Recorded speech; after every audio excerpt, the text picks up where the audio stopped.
I do want to point actually is the Team Liquid head analyst tweeted out his team power rankings last night and put Golden Guardians as his #4 team in the LCS. So I think it's actually very interesting to see that high praise from an LCS champion. That's actually pretty cool. And either way, these were two of the teams that were challenging for that top 3. That if you're looking at TSM, TL, or C9 getting upset and someone taking them, usurping them in that top 3, it's probably FlyQuest or Golden Guardians coming in for doing it. Yeah, what better way to hone your skills but versus your playoff opponent once again. Varus off the table, so that bottom lane safety there that Deftly had quite a good performance on. Not going to be available. The Aatrox, of course, we've had off the table for quite a while since that first game.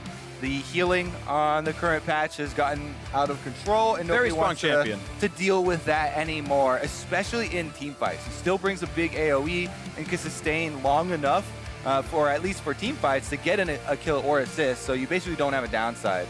All right, will we get to see Yuumi in this game as Silas is banned off by FlyQuest and Golden Guardians? Are they gun shy? Do they care about JayJ first picking it? Can they get it themselves with a bargain? Keep in mind, Jayce is still up, as is Akali. Several important champs are still available. What is it you want to remove? What can you counterpick? Time ticks down, and they will ban Yuumi. I'm a little bit sad. Akali still available without the possible Silas answer, as well as the Ryze. Like, there are a lot of possible flex picks. And I think that FlyQuest, to me, has been one of the teams that did utilize it, especially for top lane, a lot of those carries extremely well. Okay, so they are going to grab that one. Ryze is going to be the flex of choice. All right, Jayce and Akali as high-profile solo laners still available. We'll see if one of those gets grabbed. There's the Jayce right away. And do they care about Akali, or is it somewhere else they're going to go? And that's actually an insta-lock on the Ezreal right away with only Varus denied. They said, no, we're going to grab this as soon as possible, and it means that they can be flexible in counter-picking one of the lanes. And Crumbs, you're getting a little bit of a hover here from Santorin himself on the Vi. Crumbs, for some reason, completely hates the champion. That was what they used last time around. He said, Santorin, for the record, said he wasn't going to use it again himself. Fair enough. But I think it's a little shout out to himself. They get the double lock on in the end. Xayah and Rakan for the bottom lane. Now, a lot of people have kind of gotten off of the Ezreal hype train as of recently because of the speed of the game especially. Where do you stand, Phreak? Because I really do think that the Xayah Rakan right now is so strong. And Golden Guardians opting out of that for the early Ezreal pick here. Seems like it is giving some very good power over to WildTurtle and JayJ, who have been a very strong bottom lane. I think Xayah Rakan is incredibly strong, especially with Essence Reaver getting 10 more attack damage a couple patches ago. I think all the ER carries, Sivir kind of next in line, are very, very strong right now and are top tier. But also Manamune also got 10 more attack damage, so Ezreal did, and that's a power spike. That's his first item he ever completes. So, he's still got, I think, a solid early to mid game. I actually think I want to see more Triforce Ezreal come back. If you need power soon, Triforce is a bigger power spike. It delays your third item, but you're not going third item. You're going 2 items powerful. So that is a way to kind of keep up if you're going high pace. But I think he's completely workable, completely fine as well. But I think I would also just generally pick him in games where I need the safety as opposed to just blinding him all the time. Vi and Skarner banned away the Golden Guardians. They took the Rek'Sai themselves. They wanted a high-prize jungler and then banned the next 2 down the list. Maybe we will see one of those possible roaming supports that can have a big impact then and to be paired with that Ezreal. I know that Golden Guardians generally want their bottom lane to be safe. So they can focus on their solo lanes. That just makes sense to me with the lineup that they have, the actual players. Hauntzer and Froggen, this top triangle of the map along with Contractz, should be kind of where they make most of their early game plays, just based on what they're fielding. So let's take a look here. They did, a lot of Froggen targeting, especially with the Vel'Kais here. Don't want to have to worry about that long range damage. Froggen has been one of the very, very diverse mid laners, I have to say.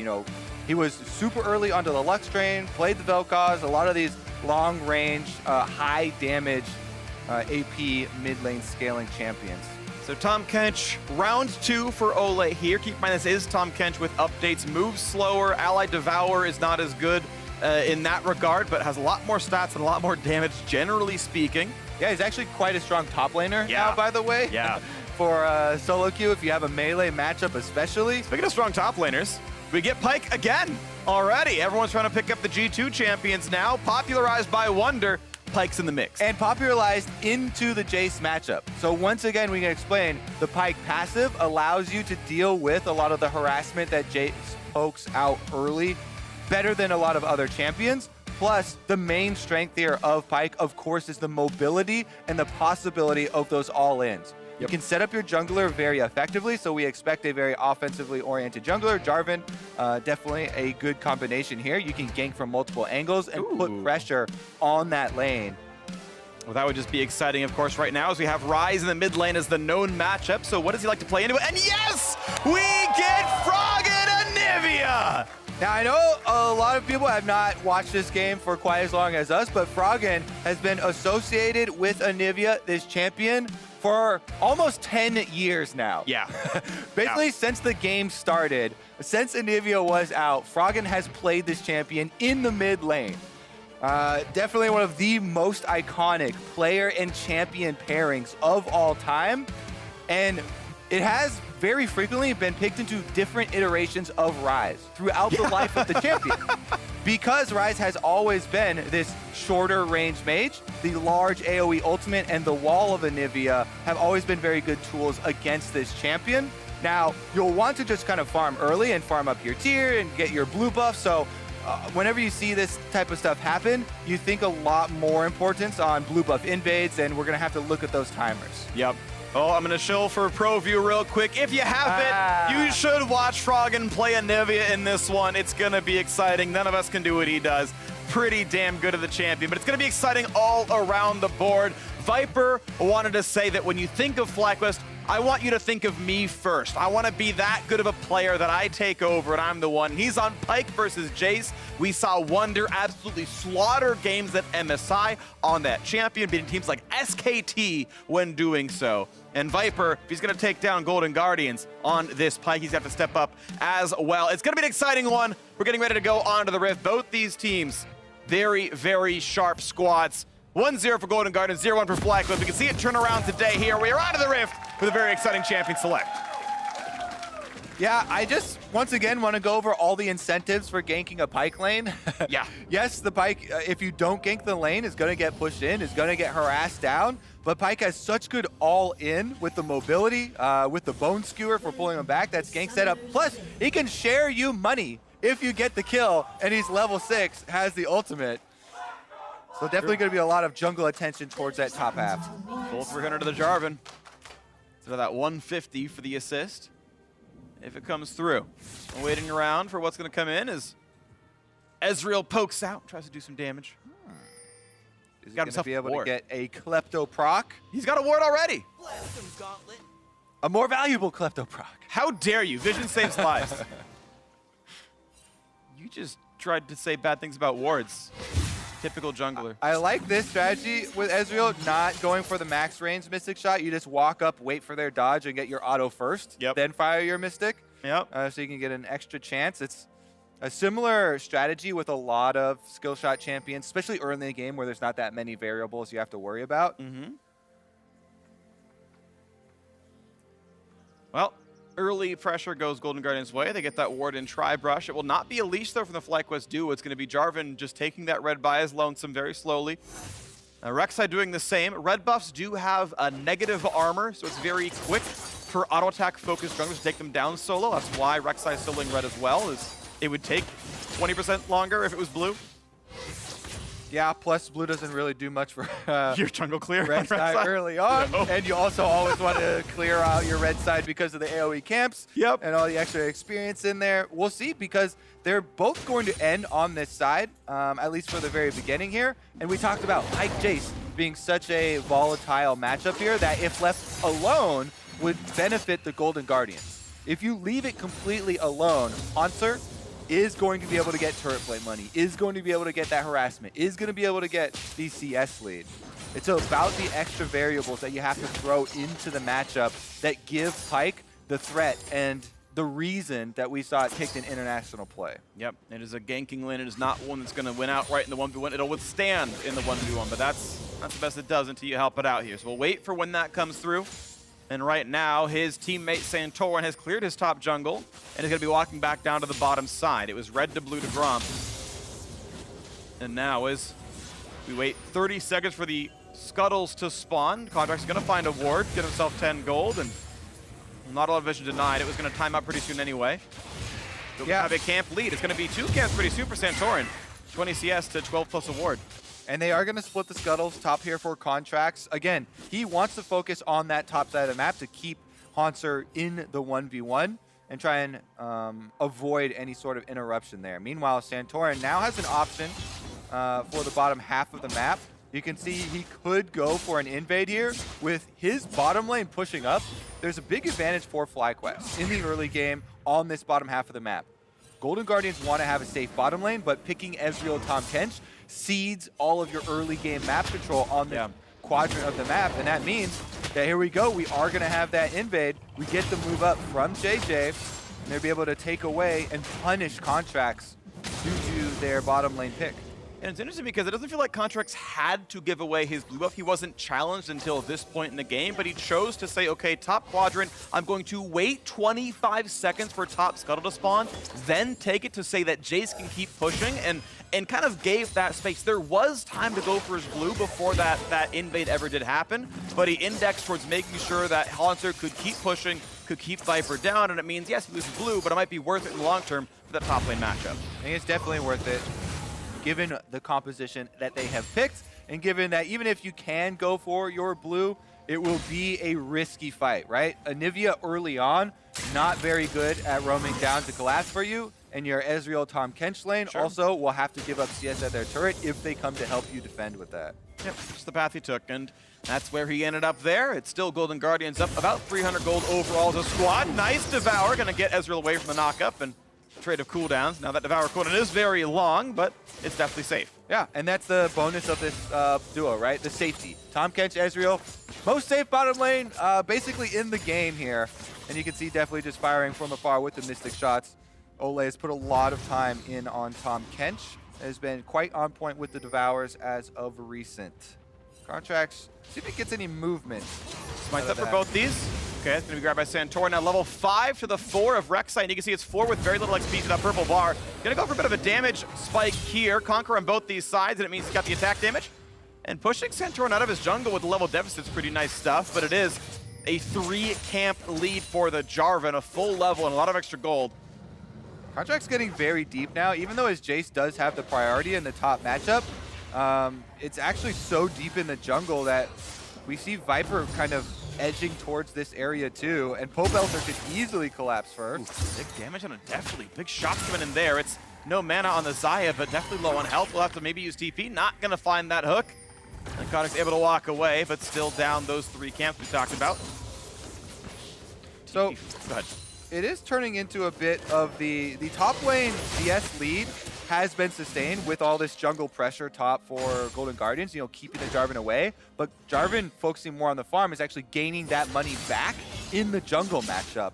And it's not going to take too long before the Jarvan has a super substantial lead over Contractz, where he becomes even more threatening here. And with him picking up the challenging smite, gives him a lot of opportunity to turn the tides here in this early jungle.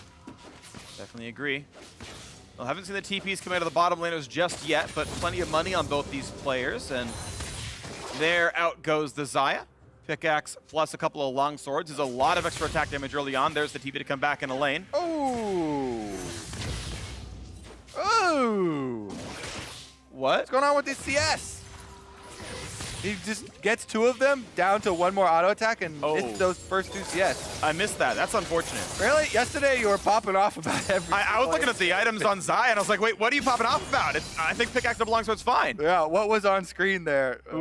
Yeah, I don't know. My eyes were elsewhere. Meanwhile, topside, Viper is going to have to use the TP early on because we saw him collapse down to chase Contractz out of the jungle. And it is answered here very quickly by Hauntzer, who's going to be able to use this early lethality to continue to throw out the damage. FlyQuest have made the choice not to try and go gank for this Pyke, and they're just going to take over bottom half of the map. Froggen's coming over with the roam, though, on Anivia. And the duo lane to the 3-on-3 right now. Ryze coming down a little bit afterwards. Smite is not available on the other side. It's going to be early, and now it comes in. Nice pickup there for Contractz. Big damage coming across as the kills already come through. And that egg is safe, devoured for breakfast. And Pobelter going to get himself away just barely. But now WildTurtle, he's going to have to burn the flash. And Golden Guardians get the Drake plus first blood. Ooh, nerves of steel right there. Santorin has to smite early to survive. So he smites early on the dragon to try and get out, then he cataclysms and flashes away. But Contractz, not only does he, as the predator here, get the chance to have the second smite, he just holds on to his because he's full health. He's not getting ignited. Yeah, you can see Santorin smites early for some health. It's actually not even that much health since the Ignite was on him too. And then since Contractz also was able to damage him, he still gets the kill.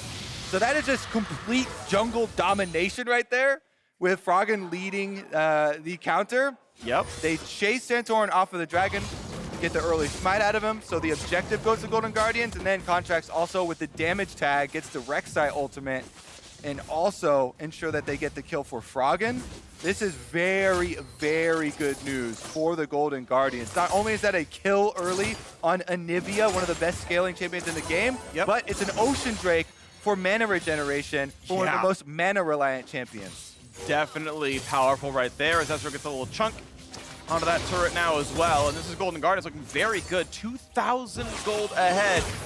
And sadly for Viper, he has not yet gotten any help from his squad. This is good early pathing and pressure to keep the junglers away. You can see Contractz really spending a ton of time. Now he's hatching a ward. To be fair, this is not a stealthy land shark by any means at all, but Contractz helping to make sure that Jarvan is not coming up to help Viper, that Contractz instead is there, so that if Pyke defends the turret, they can kill him, and he is playing to that plan quite well. You're not seeing it in the KDA, but you're seeing it in the CS difference. Yeah, and the turret plates here. Hauntzer able to push up, get a lot of money off of those.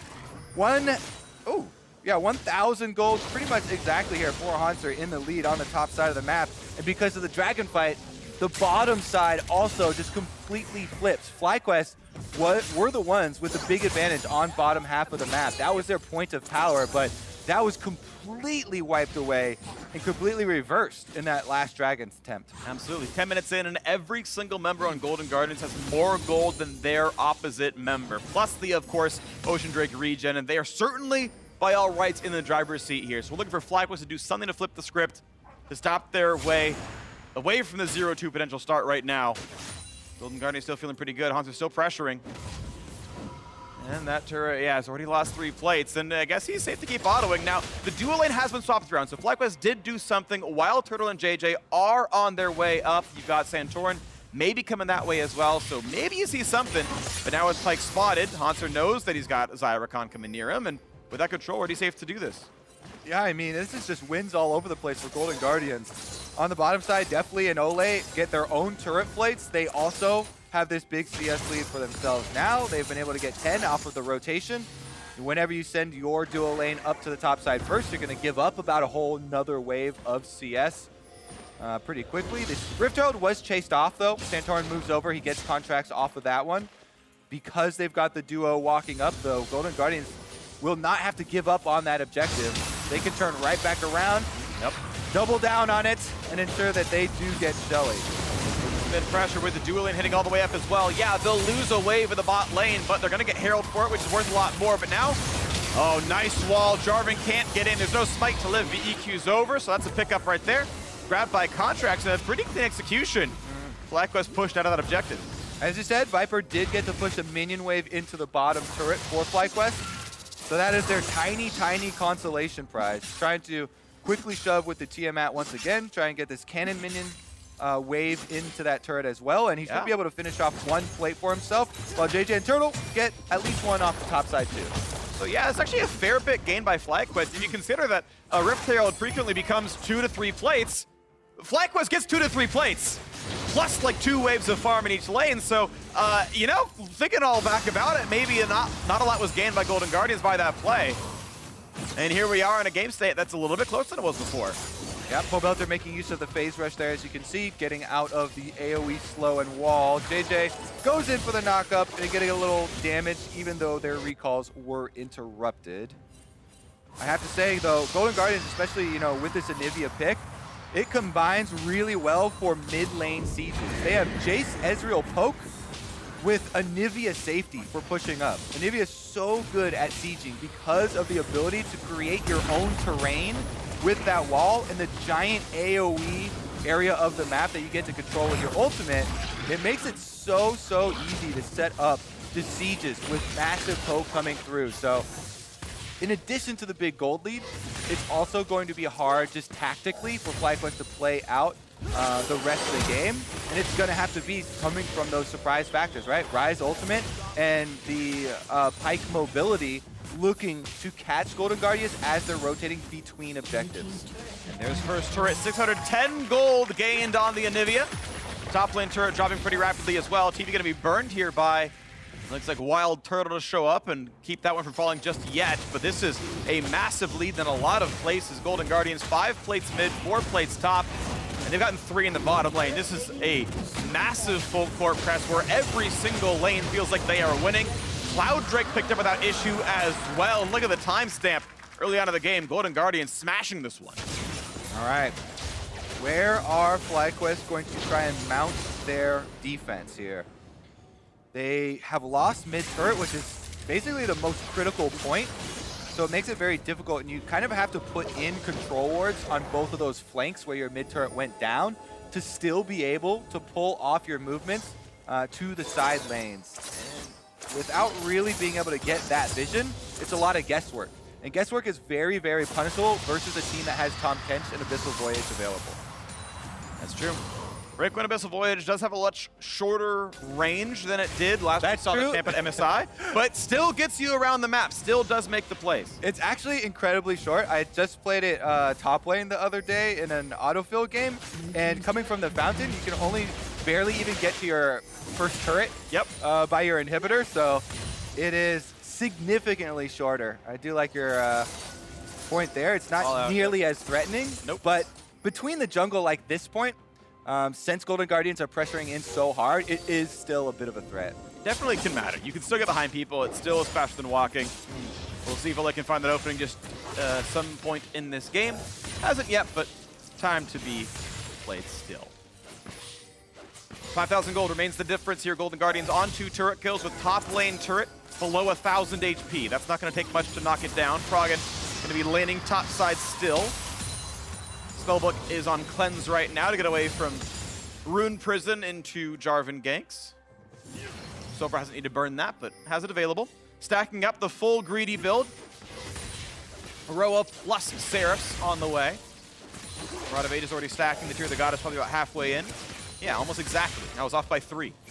All right, since we have a bit of time, I'm not sure how useful this is going to be, but I'm going to try it. This is great. I'm going to try and draw a circle around Tahm Kench where the new ultimate is. It's like that range. Boom! I would have loved to cast it right then. It was like under the yellow line. That would have been perfect. But that's about the range of the new ultimates that you're kind of talking about. In any case, the roam up the river here is seen on wards, but there's nothing that FlyQuest can do about it. With the numbers advantage here, Golden Guardians are able to push it in. That is all 3 outer defenses taken down now, with them taking all of the turrets. And as you can see, the turret plates heavily in their favor as well. All that's left for me with this lineup is an easy siege. You have Anivia, Ezreal, and Jayce. The siege up at the tower, you place the Anivia ultimate down, you poke through with the Ezreal and the Jayce, and if anyone steps forward, the Anivia ultimate will be a huge detriment to the engage. So again, FlyQuest need to make a vision play or a big flash play from one of their champions that has big crowd control, big mobility. I've got a question for you. Outside of obviously keeping your side lanes in control, because of course you don't want to drop farm, do you actually want the Jayce with the other 4, or do you want them just, you know, kind of 1-4 and join when convenient? I think a lot of that is determined usually if you look at the possible hard engage or the ability to just brute force down the turret. And to me, I think they have the ability to brute force down the turrets. Okay. But I do like your point. You know, you always have to worry about Ryze split pushing on side lanes, and they're keeping that in check right now. They don't have to siege up. Personally, I think that it's just so overwhelming when you get those 3 champions together, though, that you can actually just force your way straight into the enemy base. And the side lane still not even answering the side lane, actually not going well here. So they might have to change plans. Yeah, true. Right now it's the Merc Treads on Anivia helping to make that matchup not as bad when he does face Ryze, but he's with the squad that get the red buff steal. Pobelter denies some farm and chunks out Hauntzer, and he is getting just some headway down here. Took an empowered shock blast, but he's safe to auto attack. That turret may just fall, and perfect game averted as the first turret will finally drop in the favor of FlyQuest. There's the pickup. And Pobelter, it feels like a lot of the pressure is actually on him. I think back to yesterday as well, and I feel like Pobelter was actually quite good in their match against C9. I think he is increasingly becoming maybe the required carry on the FlyQuest roster. Yeah, Pobelter definitely has been a huge player for FlyQuest, and him being on that Ryze and the split push that you're mentioning is kind of their way out, right? They're going to try and keep him in the side lane, try and keep that pressure going so that they can make that surprise play with the Pyke, with the Jarvan, and Rakan, try and catch somebody moving between objectives on the side of Golden Guardians. Dragon coming up, though, is going to be also beneficial for the Golden Guardians. They should be able to take it very easily for themselves. Full control wards around the objective, and they can easily snag this mountain, setting up, for the possible Baron coming. Well, Mountain Drake going to be knocked down without any issue at all. This will be a 0 Infernal game. The Golden Guardians knocking these Drakes down in pretty rapid succession. There have been 3 minutes and 50 seconds of total Drake alive time. The walk forward to exhaust on Turtle. Of course, the ult. That's going to be a big root on top, and this is a clean disengage. The duo burns one ultimate, walks right away. Blastcone gives him space, but actually, Froggen actually could have cut them off if he kept going left. There could have been space for a wall. There will not be a pick off there, and now Santorin gets an auto attack onto Olleh. Out they go. Yeah. A couple of summoners used by the spellbooks of Froggen and Olleh to try and chase down Turtle, and actually getting out the ultimate might open up a window. I don't think that there's any sort of super hard pressure, though, because the only hard engage is a flash from Rek'Sai, right? This is mostly the group up, and you gain value through your team fighting of poke, sieging, Anivia, right? It's not a dive composition. It's not a hard engage. This is a much more slow, whittle you down type of style, or open up at an objective. With Mountain Drake and Baron coming very quickly, they also have Ocean Drake regeneration available to them. That might be the play for Golden Guardians. Control the Baron pit, control the game. There's actually a very interesting synergy that's in this game based on Drake's picked up. So right where the Rek'Sai is right now, in that quadrant of the jungle, that little avenue, that is the most common route to walk from blue team up to Baron, which is a very, very easy Anivia wall. You've got Ocean Drake to make sure you can siege Baron whenever you want. You've got Cloud Drake to get in range for the wall easier. Keep in mind, back in the day, Anivia's used to go Swifty boots just to get in range for wall more easily. That was actually the meta boot choice. So those cutoffs can be massive for splitting the team and getting team fights. All right, they're doing it, Phreak. Grouping up as 5. Contractz actually finds Pobelter. Oh, that's going to be a route. Here comes the wall over the top, and Pobe doesn't have a way out. A flash to safety, and now a re-engage is going to find the Anivia. That's going to be a quick save now for Olleh, but Pobelter at 5 HP has to walk back away. Almost EpicSkillshot. That almost put the uprights right there. Pobelter doing quite a bit of DPS there as he fights his way out long enough for the team to get him out of there. He definitely gave Contractz a surprise and made him flash backwards. Golden Guardians, though, gonna find the re-engage. The Devour seems to not be available, but definitely able to still answer back. No route found, and the wall's not gonna find much of anything either. Nice poke, though, to force the flash away, as JJ is now summonerless. I think that Golden Guardians can keep up the pressure, continue to keep this siege going, and poke. They're actually dispersing, though, going for a reset. There's no wave just yet. They gotta wait 12 seconds regardless, so it's gonna be Hauntzer running to the right-hand side to grab a minion wave. And as those minions reinforce, it is not gonna be sieged with. Golden Guardians gonna essentially trade summoners back and forth, but no meaningful gains aside from maybe a camp or two stolen, and out they go. Is he gonna see it? I think that range exists. I think he does see it. Yeah, I mean, is he gonna stop for it? Nope. Sometimes you just can't be bothered, Phreak. Yep. Control ward, not worth my time. Yeah, I agree. Who needs to get rid of vision? What you do in that scenario is you ping your teammate with the vision ping. Hey, it's on 7. Someone take care of this. Take out the trash. Yes, take out the trash. Double put a PSA about that. It's important to do. Environmentalism is good for all of us. 5,000 gold remains the Golden Guardians lead, though. We are 22 minutes in with a single kill. Picked up quite a while ago. Mid-jungle synergy working well there. And again, I really feel like Golden Guardians, this is a very strong sieging composition. After the reset, I actually didn't pay attention if they got any key item upgrades, but that would be what the reset is for. But I think they should return to this big strength of theirs. It looks like they're going to try and once again sweep out the Baron, force FlyQuest to try and walk through one of these jungle corridors for Anivia to set up. There's no longer a flash on Pobelter or JayJ. Possible targets to get punished.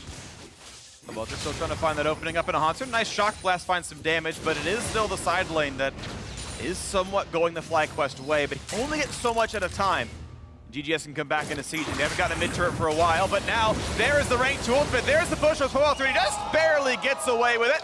No knockups to be found, and out he goes with the Roam Warp. Pobelter is just fighting as hard as he can to keep some form of pressure for FlyQuest. Again, he pushes out. Here we go, though. JayJ on Contractz. Couple of knockups. Three-shot rush over the top. Santorin very low in health. Not quite killing Contractz either as he jumps away. And here comes the first TP, and Pobelter running fast. Wall comes up, looking for Froggen, who's out on the wrong side of the pipe, but not pulled in by Viper. So he's got reinforcements now. Looking at the possible re-engage out forward with the Iceborne. Got some decent damage out of Deftly, but they aren't going to push any farther. Again, no kills, and back to the siege. That one was actually really well played by Froggen to get the Anivia out of there. One of the slowest base speed champions in the game, and that opens up Golden Guardians, take down this turret after the break from FlyQuest. They're going to continue the siege, push forward on this cannon minion. Can they get the inhibitor turret as well? Pretty good pull, pretty good wall. Viper jumped down pretty low. Have to regen back up. He'll be healthy, but that was still good damage.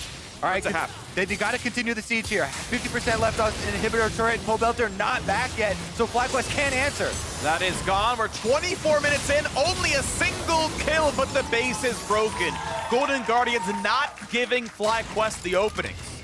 Poke compositions will often look like that. Siege compositions will often look like this, where there are so many more objectives taken rather than actually kills given over.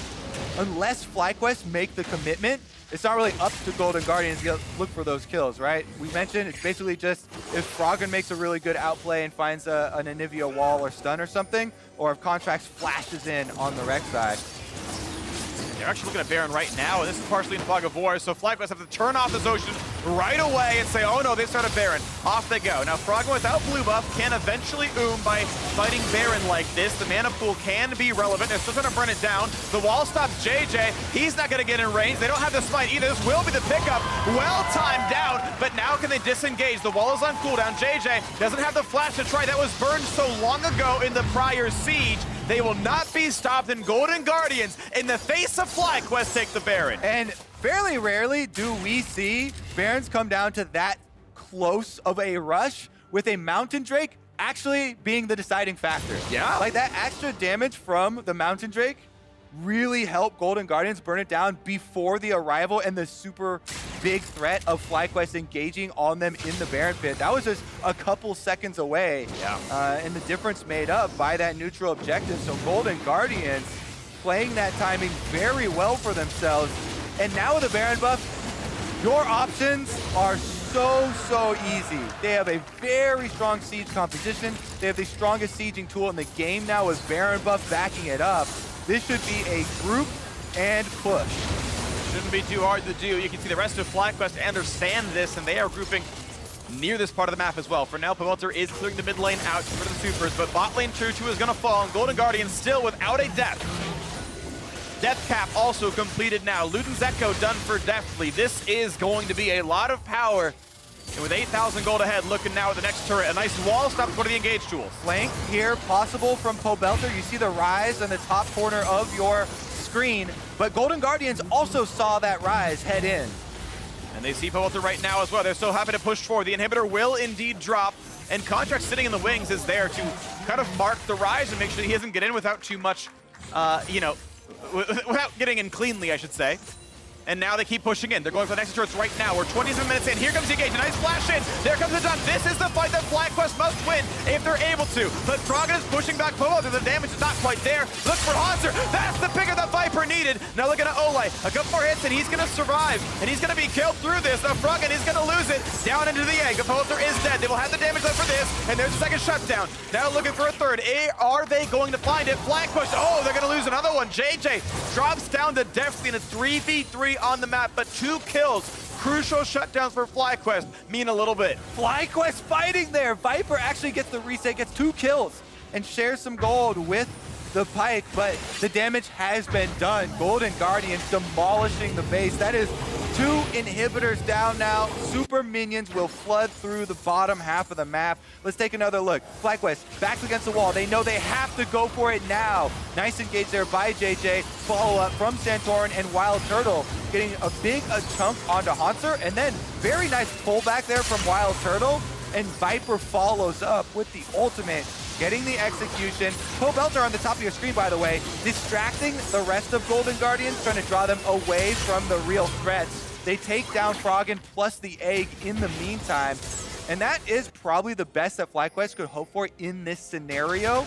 So very well played by them from a losing starting point. Golden Guardians, though, can pick up where they left off. Oh, and they're going right on top of the enemy squad, but now Froggen is eggless, but he's got a squad around him. They're ready to keep pushing onto this one. Looking at top lane tier 2, the gold lead still 6,000. Golden Guardians still very far ahead. Baron's gonna drop off the surviving members of the squad, but they're ready to keep going. Mid and bot still pushing in. Middle inhibitor respawns in 30 seconds. 3 minutes for the bottom lane as they wait for the next wave. Coming in 10. How quickly can FlyQuest deal with these super minions and then get back to try and make another fight? This time, the surprise not gonna be there. Golden Guardians know FlyQuest only have one option, and it is in! Warp to bring in the melee, looking for the hard engage. Look at the front line. They've caught Froggen a little bit, but the Devour keeps them safe. Still, one is picked up as Hauntzer drops. 5v4, a chance for FlyQuest. Santorin on the stopwatch. Looking to the re-engages Viper. Some damage coming in, but they're going to force back the Jarvan, and that's a nice wall. They might have it. No! He had teleport, and WildTurtle shell betrays him. He's gonna drop down into the 4v4. This should be easy for Golden Guardians to regain that inhibitor and take control of the entire map now. But still, looking at the re-engages FlyQuest. JayJ can't really get through. That wall completely stops the Ryze. And one more auto attack will drop down the inhibitor. Now look at the play towards that Ryze, towards Pobelter. He's fast, he's gonna walk back, he's gonna stay alive, but GGS is gonna keep sieging in this 4v4. Looking at the next round, the flash in. They're gonna find the stun. That was beautiful from Froggen. Gets the kill in the opposing mid laner. Into the fountain to go. That's a bit too much. But soon the next will be open. It is a 3v3. This timing is a bit tight. The TP to rejoin now as Hauntzer respawns. Make it a 4v4 as WildTurtle respawns now as well. The turret is down. The siege continues. That's a big stun though. They might find it, but Devour is going to keep Ezreal safe. And the kill now on the Viper. 4v3. Look at the next kill. They're going to find Santorin. They're going to get the next one as well. And WildTurtle this time is just going to die. And Golden Guardians, an undefeated weekend to start the summer split. A 2-0 start.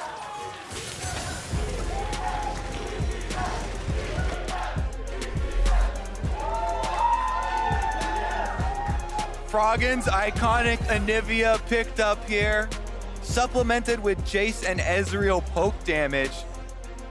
Provides a very good siege composition and way for them to end out this game. Even though there were not many kills early on, it was all about the objectives. And the Golden Guardians will join Cloud9 at the top of the table, our 2 undefeated teams in week 1 so far. Yeah. And Golden Guardians now shows us an entirely different look as well. Their win yesterday was one of early aggression and high pressure. This one was actually still a fairly quick win, I do believe, but it was much more controlled. It was Contractz willing to sacrifice a quadrant of his jungle to make sure the top lane matchup couldn't be ganked. And it ended up being the right play. Hauntzer was very far ahead. This is a team that got, I think, 12 of 15 plates by 14 minutes. Full court press completely worked there. My favorite part is just watching Froggen's Anivia.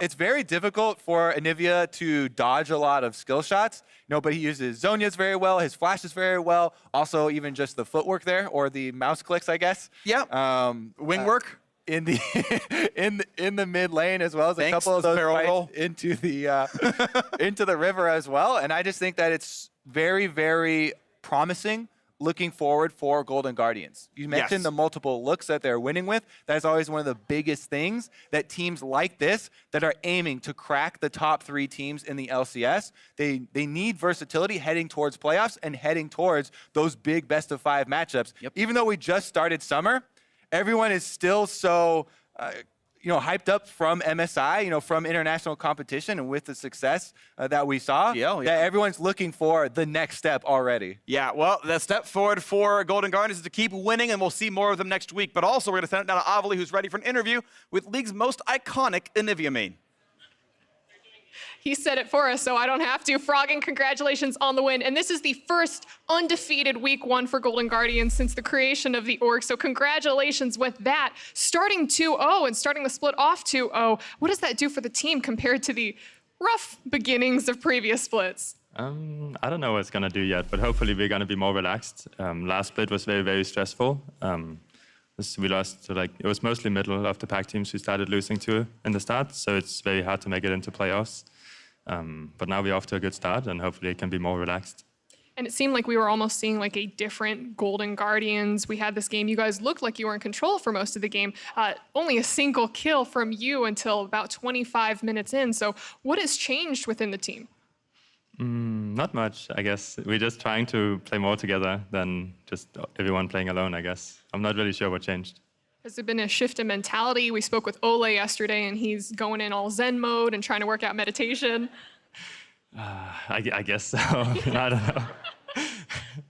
All right, well, let me ask you this then, because coming into spring, a lot of people were super hyped for Golden Guardians and then a little bit of a rough start. Now, with this undefeated and pretty strong performance to start off the split, should people start getting excited for Golden Guardians? I don't know. I think they have a lot of issues. From last split too, but we haven't really shown it these 2 games. But I think we still have a lot of work to do. And if we want to be with TL, TSM, and C9, who's the top 3 teams, then we need to work very hard and we need to improve a lot. Well, Froggen, thank you and congratulations again. And for more on the game, let's hear from the State Farm Analyst Desk. Thank you very much, Olleh. Another 2-0 team in the Golden Guardians as they take down FlyQuest, who move 2-0-2. But this one, we get another Pyke top. We get the Froggen and Anivia mid lane. We got a whole bunch of fun picks in this one, but it ultimately is Golden Guardians who prevail. We got to put an end to this Pyke that we're not G2 here. No, guys. All right, let's, you're already done. Yeah, I went off the train. Let's start thinking about, can we play Pyke before we play Pyke? Hey, I like a lot of the drafts around the Pyke. I was going to say. I think they understand drafting for the Pyke. Okay. This one was better because you already had the Ryze, who can do okay into Jayce, and then you still could have flexed the Jayce mid, but by the time you take the Pyke, at least it wasn't completely blind. You're pretty sure you're getting the Jayce matchup, which is what, Wunder was picking it into. You survive the poke, you survive kind of that brutal laning phase, and then you gank it with Jarvan, who's a great ganker. The game plan's all there. So Pyke is super aggressive, and we're looking at the game in Pro View, but I thought, well, is there something, could something be wrong with Pro View? Because I only see red. I see nothing blue. It's something missing. And it turns out, no, our system is immaculate. Yeah. It really just is that FlyQuest did not do anything. I mean, in reality, on the timeline, you see a lot of nothing, right? You see a lot of inaction, at least in terms of skirmishes and kills coming through. And I think that's very telling. Again, when we look back at MSI and the performances put up by Pykes, Mark, take it away. I mean, this set alone. Forget today's games. I'm talking about this game. 0.46 combined kills per minute in a Pyke game. For MSI, when Pyke was top, it was over a kill a minute.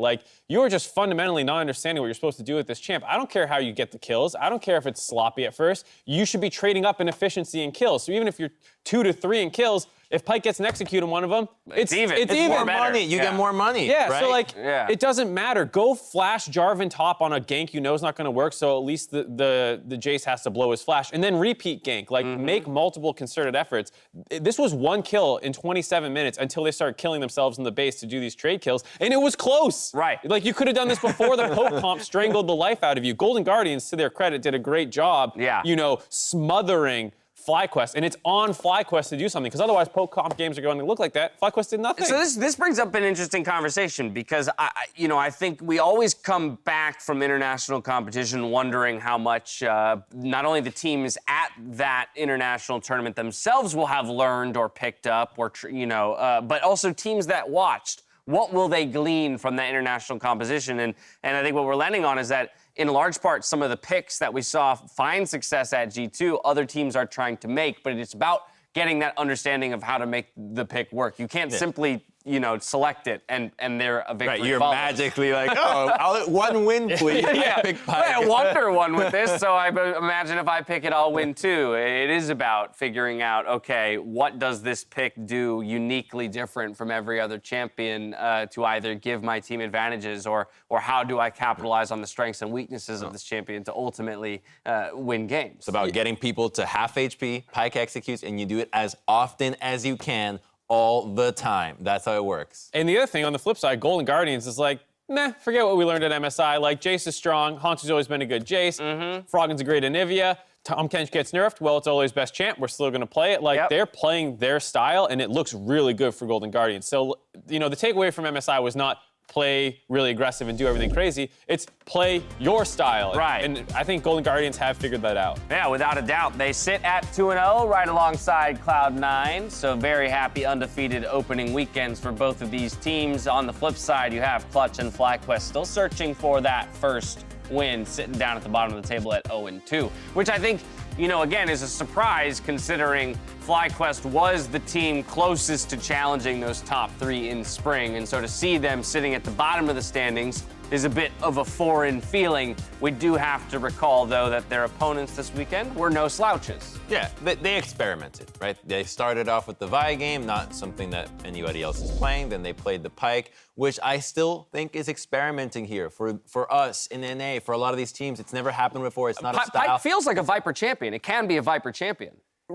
I think... Yeah, but it's one that will lose lane, right? Like, that's the whole thing with Pyke. You're not going to win lane, so you need to know how do you make the most out of this champion when you're expected to not provide much in the top part of the map early on. I think it's not that bad, because there are a number of times Viper would play Riven and have like middling, CSD numbers and forward percentage and all these laning stats that say he's not a great laner, but then he has big pop-off moments, which I think Pyke should fit pretty well with. Right. It's just, it didn't come through this game, and I think the takeaway is not stop playing Pyke because we're bashing the performance on it. No. You're not playing it right yet, and there's a lot of other things to learn beyond when to pick it and how to play with it. It's just week 1. A lot of teams still trying to find their footing, but Golden Guardians come out on top, which means that Mark will follow Joel this week during our This or That and Dive tapings on Wednesday. We'll make sure that you can see how that goes next week on The Countdown. Echo Fox, though, they face off against Team Liquid on the other side of this break. If you want to follow, or rather see, how Yusui fares against Jensen, pick up ProView at watch.lolesports.com. The leveled up watching experience that allows you to see players' POVs so you can follow every keystroke. Game 3 is coming up after this.